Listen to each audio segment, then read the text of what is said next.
Greg Ferris back here at Ferris for Fitness, and today I actually have an informative video for you guys. I wanted to make a video about this because I saw it on, let's see what this guy's name is, Bearded Beast of Duloc, I believe his name is. I watch his videos sometimes, his YouTube channel, and he put up this video talking about do you need isolation exercises, and provided like a link to this study back in 2000. I'll post it down below as much as I can find anyways. I haven't been able to find the full text, which is sad. But essentially what this study showed was that adding isolation movements on top of to a program already with heavy compound movements didn't see any additional benefit as far as like strength gains or like arm circumference, right? So that's probably what you're trying to do with your arms, is make them bigger if you do an isolation movement. So a lot of people can kind of take this again out of context and say, oh, this study proved that we don't need to do bicep curls and tricep pushdowns. So I wanted to kind of use this as an example of some good and bads of research, some things you should look out for, and then kind of the short-sightedness of research. And like I said, it's not as black and white. Even if a study says something, it doesn't necessarily prove anything. It can just provide like pile to the evidence, right? So science doesn't prove anything. You can just provide evidence to support a claim. So like creatine monohydrate, no one's proven that it helps strength, right? Or proven that it builds muscle. What you can do is provide 10, 15, I don't know, 100 studies. If 98 of them say that it's effective, then the large amount of evidence is in favor of creatine monohydrate. You know, that's how science works. It doesn't go fact proven kind of a thing like that. It just provides evidence for a claim. And like I said, I wanted to kind of break this study down as an example of some things to look out for if you're reading your own research and not taking things so in a black and white sense, and understanding the kind of limitations in certain kind of research and things like that. Okay, to get into the study, guys, the title of it is called The Effect of Supplemental Isolated Weight Training Exercises on Upper Arm Size and Upper Body Strength. Again, I have not been able to find the full text. If you have the full text of the study, please send me like a PM or comment or anything like that. I'd love to see it. But it was performed back in 2000, so this actually isn't new at all. And I'll just kind of run through some things for you guys as far as who are the participants. These are always things you need to look at when you're reading research. Who are the participants? How long it is performed? What was their methodology? Was there any kind of bias and things like that? I'll talk about all of this in this video. So to break it down, essentially they took 17 national level baseball players, volunteered in a 10-week training study, divided them into two groups. The control group, so this is the group that wasn't doing any isolation movements, performed the bench press, doesn't say barbell or dumbbell, probably barbell, bench press, lat pull down, dumbbell incline bench press, and dumbbell one arm row. So those are pretty, 4 good upper body exercises. And then the treatment group, so this is like the experimental group, right, to see if there's any differences. Looked like they just did bicep curls and tricep extension, right? So some of the things you can definitely point out, again, I don't have the full study in front of me, so I'm sure that's somewhere.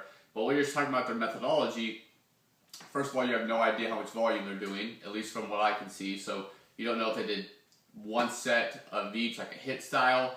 You don't do like 5x5s or any of that, right? Another thing I wanted to point out is they're only doing upper body exercises. So they're not squatting, they're not deadlifting, they're not even doing any like machine work, RDLs, any lower body exercises. So that's something else that could be put up to debate, because the study was actually providing evidence that hypertrophy is a systematic response and not a local response. So what that means is, I wouldn't say this has been debunked, because some research actually does, again, provide evidence for it, so it's kind of up in the air, but that, the hormonal response you get from training actually participates in hypertrophy just as much as actually, fatiguing an actual muscle. So doing things like squats and deadlifts and things like that obviously just give you a higher hormonal response can be beneficial to your hypertrophy. So there's also been evidence for that. And that's what this study was kind of showing, is that the big hitters, the big compound movements are the kind of best bang for your buck. as far as hypertrophy goes, and adding the little stuff really doesn't do anything, right?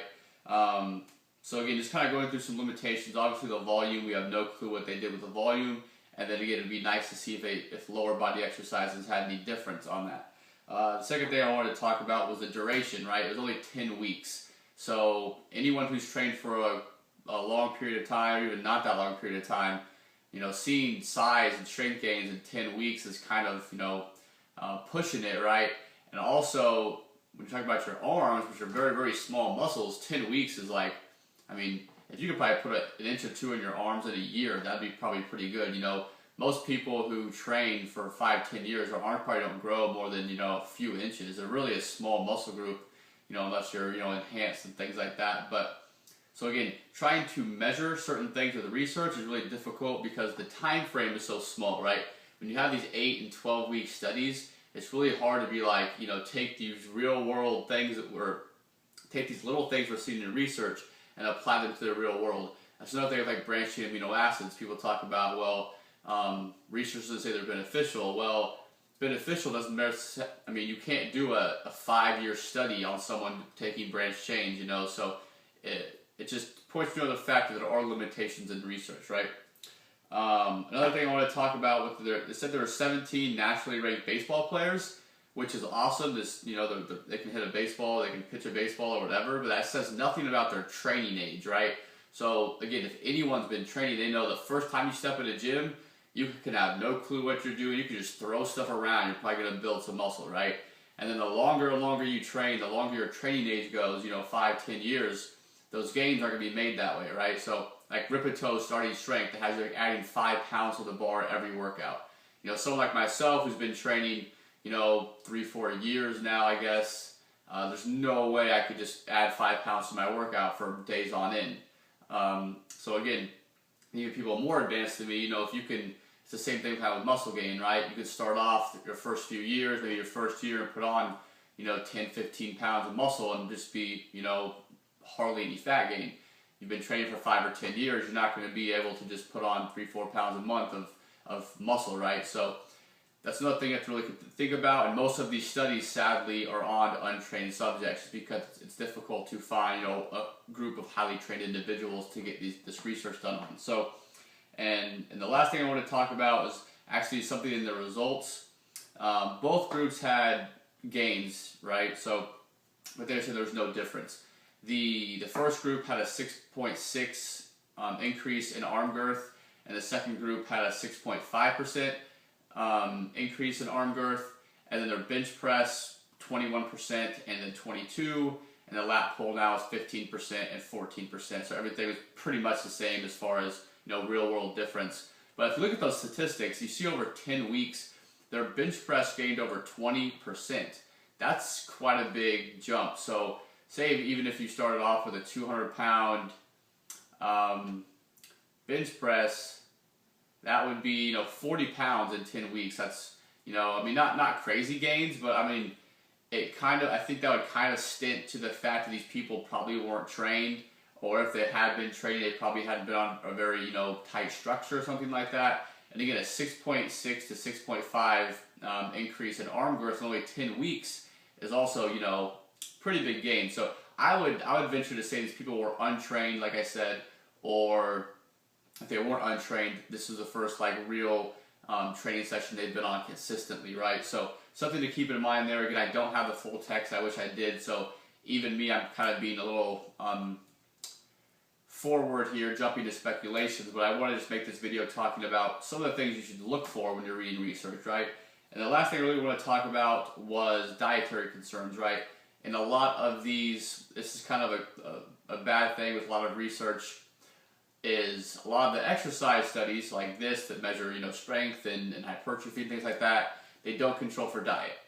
And a lot of the dietary studies that, talk about cholesterol and hypertension and the body composition, all those things, they don't have their people training with weight. So they don't have them on a cardio regimen or something like that. So as, again, most people understand, fitness and health and all those things should be a combination of exercise and nutrition. So looking at studies only looking at training without proper nutrition, or looking at studies with only nutrition without proper training, again, they're a good starting point to what you want to do. I'm not saying they're not useful. I'm just saying it's dangerous to try to cherry pick from this study and that study and try to apply them. They really may not fit in that sense. So again, just some things to think about, guys, when looking at research. I want to just kind of give this as an example. As you know, I personally not a huge fan of isolation movements, but I do think they have merit as well. And that's, again, I talked about this in another video talking about, you know, forming your own opinion.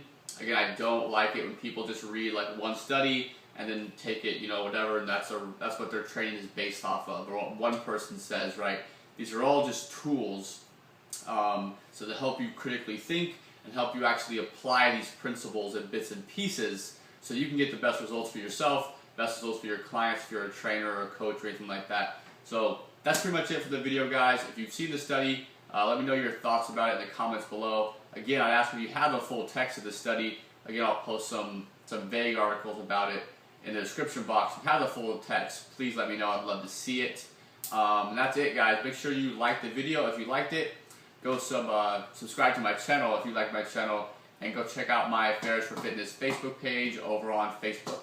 So that's it, guys. Have a good weekend, and I'll try to get some more content up soon.